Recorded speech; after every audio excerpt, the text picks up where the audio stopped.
Isidro Ramirez works 8 hectares of land and grows only strawberries, 850 tons of strawberries every year to be precise.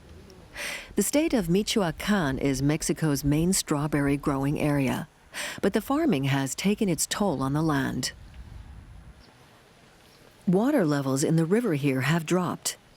The soil is depleted of nutrients, so Ramirez had to change his farming methods.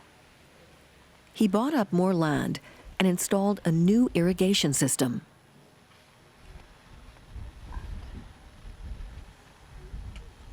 Using technology has made the strawberry plant more beneficial.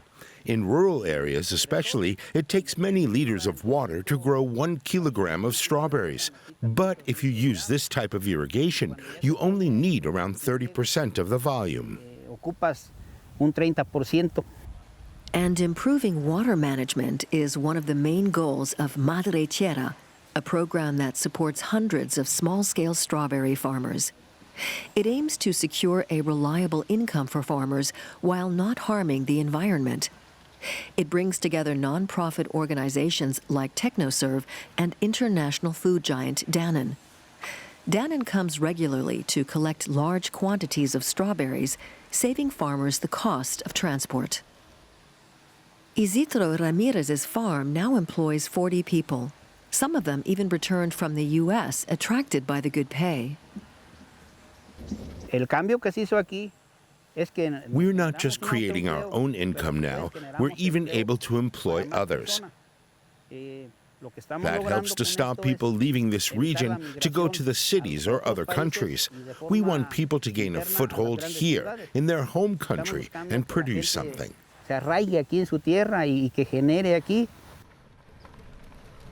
and his son Edgar get ready to show us another new development on the farm.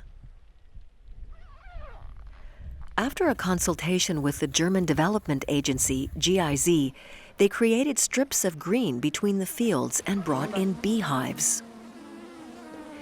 The GIZ also explained that biodiversity results in more productive strawberry plants. We have our own pollinators, and that means we are sustainable. It's clear, where there are bees, there is pollination, and that means there's life. The fact that there are bees here shows that we're using non-aggressive agrochemicals, which are not detrimental to the environment. We could use herbicides, but we don't, because the weeds help prevent soil erosion, so that when it rains, the soil doesn't wash away. No se erosionen, que cuando llueve retengan la tierra. The beehives and the green verges are just a first step. He also plans to alternate the crops he plants to allow the soil to recover. Alberto Rodriguez has already introduced crop rotation, alternating between onions, strawberries, and different varieties of beans. Rodriguez only farms 2 hectares, but the crop rotation has boosted his harvest considerably. He's also started using insect traps in the greenhouse to cut down on the use of pesticides.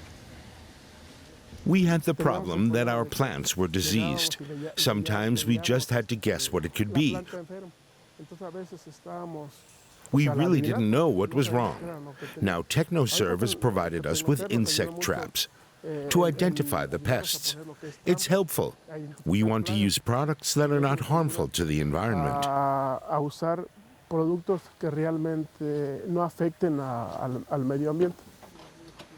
The Madre Tierra program also aims to improve standards of hygiene. For example, proper toilets have been installed near the fields. Hola Alberto, ¿cómo estás? Bien.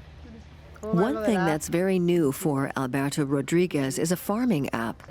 It's designed to optimize water consumption and reduce the amount of fertilizers and pesticides needed. You register the area, say 1 hectare, and how much product was used. That information is stored. It'll be useful next year when we create a register of which products help with which pests. Once harvested, the strawberries must be processed quickly while they're still fresh. The app is helpful to customer Danone in keeping track of the entire production schedule and allows the company to ensure their supplier is sticking to sustainable practices.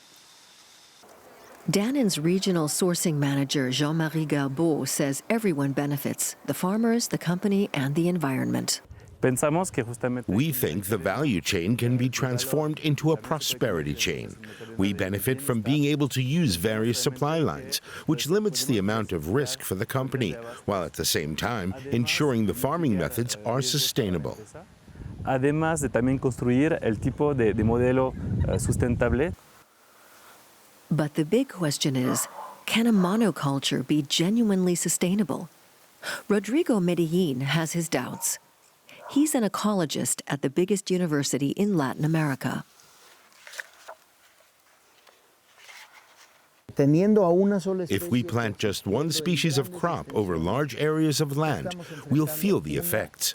Even pandemics like the one we're experiencing right now can be traced back to monocultures. But there are ways to convert monocultures so that biodiversity is preserved. In the case of the strawberry monoculture in Michoacán, it seems to be working. The Madre Tierra project has sought to bring everyone on board, young and old alike. There's now also a daycare center so that farmers and workers can drop their kids off when they go to work. Isidro Ramirez loves to collect his granddaughter. He hopes that she too will later opt to stay in Michoacán, another incentive to take care of the environment for future generations.